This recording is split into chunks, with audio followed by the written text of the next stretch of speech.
Put on the supplied gloves. Place one of the supplied sponges onto the bathtub surface. Using the bottle marked Step 1 Prep Cleaner, thoroughly clean the surface of your bathtub.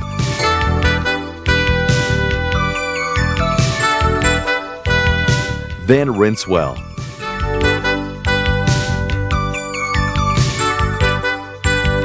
After rinsing your bathtub, place the other supplied sponge onto the bathtub surface. Be sure to close the drain. Using the bottle marked Step 2 Anti-Slip Treatment, apply the entire contents onto the sponge and treat the standing surface of your bathtub for 5 minutes. Be sure not to splash or allow any areas to dry during this time. Now, add the bottle marked Step 3 Neutralizer to the solution already in your bathtub. This will neutralize the treatment solution, making it perfectly safe to go down the drain. Your bathtub is now ready for use, and you will notice immediate results. The safe solution in your bathtub for your safety and your peace of mind. The safe solution is non-toxic and biodegradable, making this an environmentally friendly product.